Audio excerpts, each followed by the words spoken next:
কালকে ইউনূস সাহেবের ধাক্কা দা বাইর করে দেন, রাজ্জাকিরে বসান, সমস্ত প্রশাসন নামবে, আরামসে কাজ করবে। তাহলে কি আমি বেশি যোগ্য? নো, আমাকে ভর্তা বানাইতে পারবে প্রশাসন। এই জন্য ইউনূস সাহেবের লোম টাচ করতে পারতেছে না কেউ। সেই আওয়ামী লীগ যখন পতিত হইল, আমি নিশ্চিত করে বলতে পারি সেই সমস্ত জায়গাগুলো খালি হয়ে গেছে। চাঁদাবাজি বলেন, সিন্ডিকেট বলেন, সেই কিন্তু সেই শূন্যস্থান পূরণ করেছে কারা? This is my question. খালি নাই, পূরণ করেছে কারা? যারা শক্তিধর নিশ্চয় তার। আমার অত দরকার নাই তো, যারা পূরণ করেছে তাদের কাছে দেশ নিরাপদ কিনা। সিম্পল, আপনি একবার বুঝে নেন কারা সিন্ডিকেট।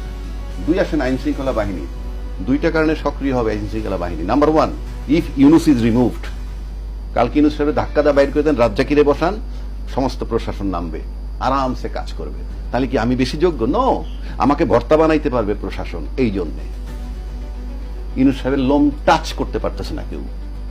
বাংলাদেশে ইউনূস সাহেবের লোম টাচ করার কোনো লোক নাই। আমি যদি প্রধান উপদেষ্টা আর ইউনূস সাহেব যদি স্বরাষ্ট্র উপদেষ্টা বানায় রাখি, তাও একই কাজ হবে। His presence in the state is enough.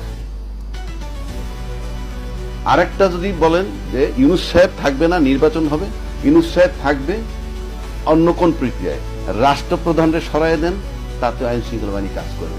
কারণ আইন শৃঙ্খলা বাহিনী দেখতেছে অর্ধেক আমাদের আছে। কারণ গেজেট অফিসারের চাকরি যায় রাষ্ট্রপতির কলমের খোঁচায়, চাকরি অ্যাপয়েন্টমেন্ট হয় তার কলমের খোঁচায়। হি ইজ অ্যালাইভ, সে আছে। সুতরাং ভয় তাদের কম। আপনি চাকরিচ্যুত করতে পারতেছেন না, স্বাক্ষরটা কিন্তু রাষ্ট্রপতি করবে।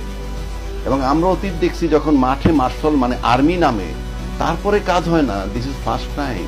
মেএসটিসি পাওয়ার দেওয়ার পরও যখন আর্মি কাজ করতে পারে না, নাথিং, এটা আই ওয়াশ, সিগন্যাল আছে, করবা না, তা নইলে হয় না কেন? মাই কোশ্চেন ফিনিশ নেই। এবার আসেন আপনার তিনটা চ্যাপ্টার। বাংলাদেশে ছাত্ররা বিদায় দিয়ে দিছে, ছাত্ররা না, আমি ছাত্র আসে মেইনলি তাদের সবাই একত্র হইয়া আইসে কি করছে, হাসিনাকে সরাই দিয়ে আমাকে বসায় দিল। বসায় দেওয়ার পর কি হইল, সেকেন্ড ধাপটা আসলো যে রাষ্ট্রপতিকে সরাইতে হবে, কারণ তো মসজিদের ইমাম না, আগেও বলছি এখনো বলছি। সে হলো দোসর। তাকে যখন অপারেশন করতে গেল, তখন একটা বড় দল বলল তাকে অপারেশন করলে সাংবিধানিক সংকট হবে। আমি আসমান দিয়ে পড়লাম, শেখ হাসিনার সরাইলে কি সাংবিধানিক সংকট হয় না? আপনি এখানে সাংবিধানিক সংকট হয়ে গেল। রাজনীতিবিদ আই ক্যানট ফেক। বিপ্লব পরবর্তী আবার আসলে প্রশ্ন আসে কেন? হ্যাঁ, তার ঘাড় ধরে বের করে দিতে হবে। আচ্ছা, এরপর যখন এই ছাত্র একটা শক্তি হইল, এখন বিশাল শক্তি, কিন্তু ছাত্ররা কেন ছাত্ররা শক্তি সেটাও বলে দিচ্ছি।